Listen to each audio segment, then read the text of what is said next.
Aksi saling serang masih berlangsung antara Israel Amerika Serikat, tapi sepertinya mereka mulai kelabakan. Di saat rudal terus menghantam dan pangkalan mereka ikut jadi sasaran, situasi justru berbalik tak terduga. Ledakan mengguncang Tel Aviv, warga panik dan turun ke jalan, sementara di Teheran dentuman keras malah disambut tenang, bahkan dengan lambaian bendera. Ironi ini makin tajam ketika Wave 55 Operation True Promise 4 berjalan tanpa henti dan kerugian telah mencapai 20-an miliar dolar mulai terungkap. Di saat yang sama, sekutu Amerika perlahan mundur. Jadi siapa sebenarnya yang sedang kehilangan kendali? Tahan sampai akhir, karena jawabannya tidak sesederhana yang terlihat. Inilah fakta aksi saling serang Israel Amerika Serikat versus Iran bagian ke-7. Wow. Aksi saling serang masih berlangsung antara Israel Amerika Serikat, tapi sepertinya mereka mulai kelabakan. Di tengah intensitas konflik yang makin tinggi, satu istilah terus muncul dan menjadi pusat perhatian. Operation True Promise 4 atau disingkat OTP 4. Ini bukan sekadar operasi militer biasa, melainkan rangkaian serangan berlapis yang dirancang Iran untuk menekan lawan secara terus-menerus.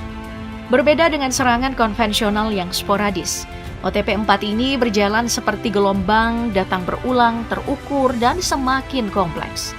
Iran tidak hanya mengandalkan satu jenis senjata, tapi memadukan rudal balistik, drone bunuh diri, hingga serangan presisi jarak jauh yang membuat sistem pertahanan lawan kewalahan.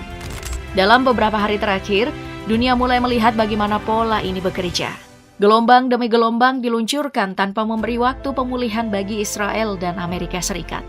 Bahkan, dalam Wave 55 atau gelombang ke-55, skala dan koordinasi serangan menunjukkan bahwa ini bukan aksi reaktif, melainkan strategi jangka panjang yang sudah dipersiapkan matang.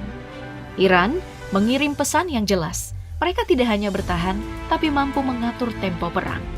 Kronologi eskalasi terbaru dimulai dari kawasan Teluk, tepatnya di sekitar markas Armada ke-5 Angkatan Laut Amerika Serikat.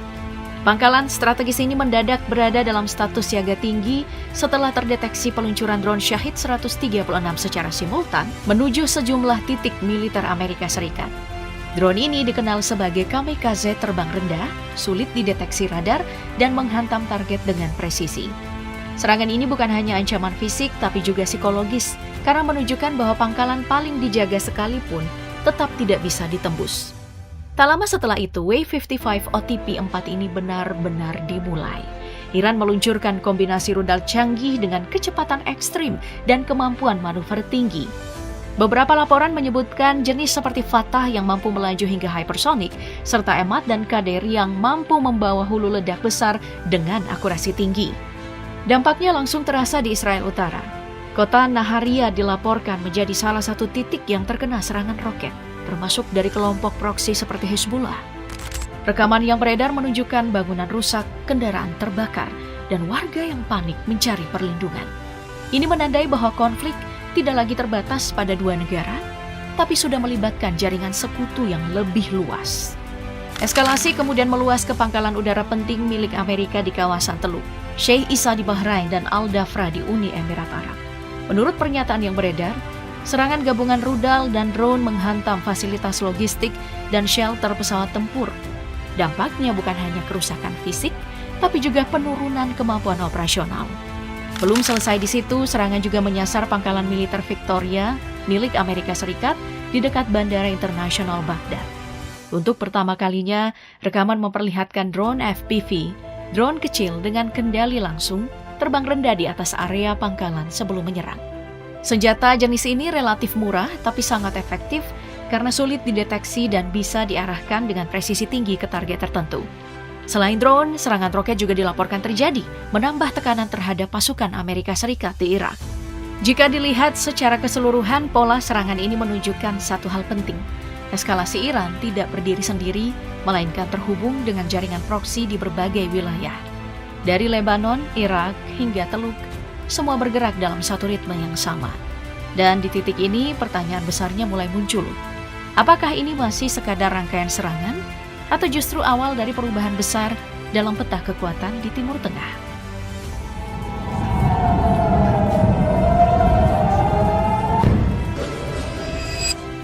Eskalasi dari pihak Israel dan Amerika juga terus bergerak, namun kali ini justru memunculkan banyak tanda tanya. Di tengah intensitas serangan yang tinggi, pasukan pertahanan Israel atau IDF kembali merilis rekaman yang mereka klaim sebagai bagian dari operasi terbaru dalam apa yang disebut Perang 12 Hari. Video tersebut memperlihatkan serangan udara yang diklaim menghancurkan peluncur rudal milik Iran dan sekutunya. Namun tak butuh waktu lama hingga muncul kontroversi. Sejumlah pengamat dan pengguna media sosial menemukan bahwa beberapa footage yang dipublikasikan ternyata bukan rekaman baru. Ada indikasi bahwa video lama, bahkan dari operasi tahun sebelumnya di Lebanon, digunakan kembali dan dipresentasikan seolah-olah bagian dari serangan terbaru. Hal ini pun memicu pertanyaan serius tentang kredibilitas informasi yang dibagikan, sekaligus menunjukkan bahwa perang ini tidak hanya terjadi di medan tempur, tapi juga di ruang informasi. Di sisi Amerika, langkah CENTCOM juga tak lepas dari kritik. Beberapa video resmi yang dirilis justru dianggap menunjukkan pemilihan target yang dipertanyakan. Alih-alih menghantam fasilitas strategis aktif, ada indikasi bahwa diserang adalah peralatan lama, bahkan sudah dirusak atau tidak lagi operasional. Salah satu contoh yang ramai dibahas adalah penargetan sistem pertahanan udara lama yang sudah pernah dihantam sebelumnya, serta lokasi yang diduga merupakan bagian dari museum militer. Ini memunculkan spekulasi, apakah serangan ini benar-benar efektif atau sekadar upaya membangun narasi keberhasilan? Di tengah polemik tersebut, IDF juga membuat klaim besar. Mereka menyatakan telah menewaskan seorang pejabat keamanan tinggi Iran. Sosok yang disebut memiliki peran penting dalam struktur kekuasaan dan dekat dengan pemimpin tertinggi Iran. Nah, jika klaim ini benar, dampaknya bisa sangat signifikan karena menyentuh langsung lingkaran inti kekuasaan. Konflik Israel, Amerika Serikat, dan Iran terus memakan korban. Hingga hari ini, total korban jiwa dilaporkan mencapai sekitar 1.444 orang dengan 12 warga Israel dan 13 tentara Amerika tewas. Sementara itu, sebagian besar korban berasal dari Iran dengan jumlah korban terus meningkat sejak awal eskalasi besar konflik ini.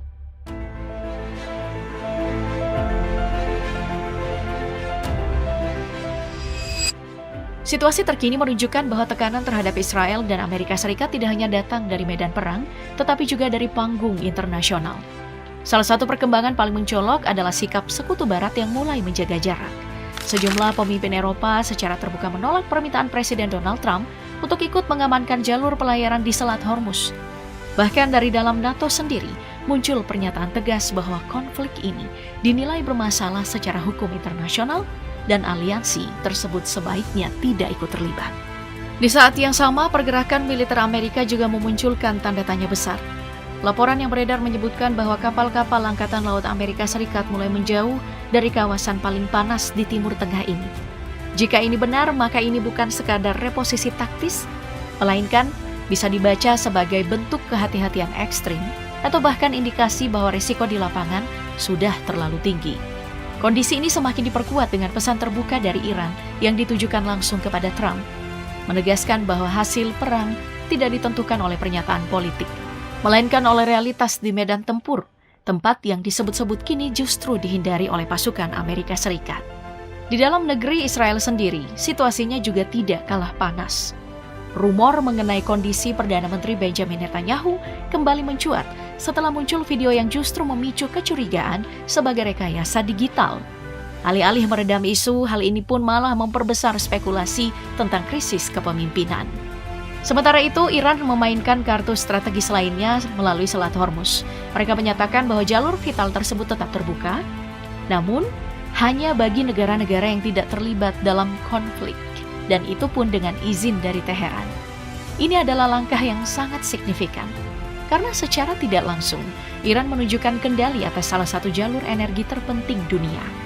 Jika perang ini berlanjut, skenario akhirnya mungkin bukan kemenangan militer mutlak, tapi perang ketahanan.